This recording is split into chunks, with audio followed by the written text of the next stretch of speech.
നമസ്കാരം, എൻ്റെ പേര് രേണുക. ഞാൻ തിരുവനന്തപുരത്ത് നിന്നാണ് വരുന്നത്.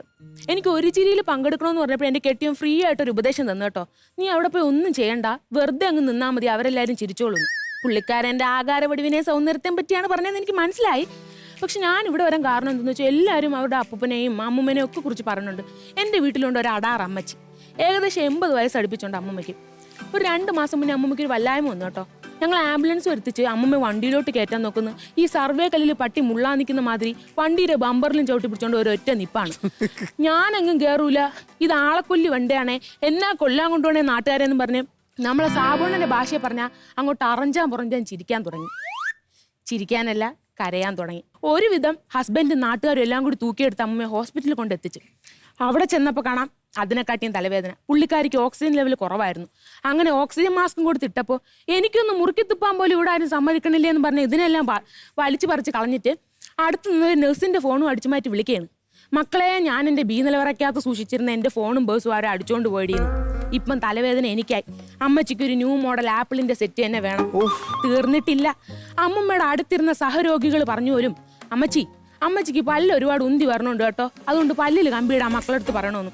ഒന്നാത് ഇടിയും മഴയുള്ള സമയമാണേ, പല്ലിൽ കമ്പി ഇട്ടോണ്ട് നേരെ മുറ്റത്തോട്ടിറങ്ങി ചിരിച്ചോണ്ടിരിക്കും, വായിലോട്ടായിരിക്കും നേരെ ഇടി വീഴും. ഇച്ചിരി നേരം കഴിഞ്ഞപ്പോൾ അവിടുന്ന് ഒരു ആട്ടും തുപ്പൊക്കെ കേട്ടു തുടങ്ങി കേട്ടോ.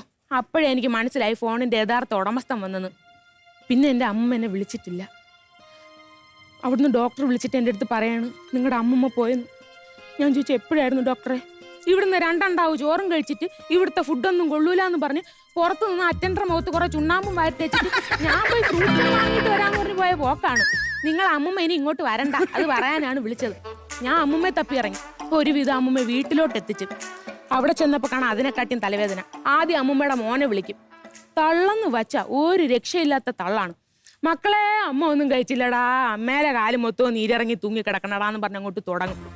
ഈ തള്ളു കാണാറല്ല് മന്ദരക്കുണ്ടായ റെയർ പീസാണ് എൻ്റെ അമ്മമ്മന്ന് മാമനറിയാം. അതുകൊണ്ട് അമ്മമ്മയുടെ വിളച്ചിലൊന്നും മാമൻ്റെ അടുത്ത് നടക്കത്തില്ല കേട്ടോ. എന്നിട്ടൊരു നീണ്ട ലിസ്റ്റ് അങ്ങോട്ട് ഇറക്കും.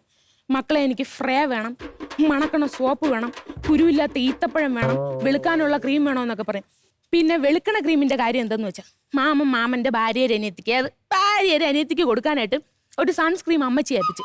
അമ്മച്ചി ഇത് വെളുക്കാനുള്ള ക്രീമാണെന്ന് കരുതി നൈസായിട്ടങ്ങ് അടിച്ചു മാറ്റി. പകലൊന്നും ഒരു മനുഷ്യരെ കാണിക്കൂല.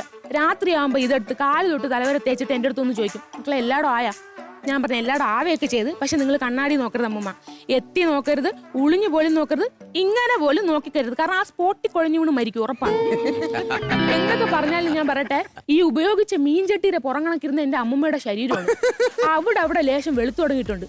ഇതിന് പാണ്ടാണോ അതോ സൺസ്ക്രീമിന്റെ എഫക്റ്റ് ആണോ എന്ന് വഴിയേ അറിയാം. ഇപ്പൊ അമ്മച്ചി ഒരു പുതിയ ഡിമാൻഡ് കൂടി വച്ചിട്ടുണ്ട്. മേല 10 ആള് കൂടണ സമയത്ത് തന്നെ ഇമ്മുമ്മാന്നെങ്ങാനും വിളിച്ചോണ്ട് വന്ന ഒള്ളി കോൾമി ചേച്ചി. ഓക്കെ, എന്റെ അമ്മമ്മയുടെ കഥ ഇവിടെ വരെ ഒന്ന് നിൽക്കാണ് കേട്ടോ. നന്ദി.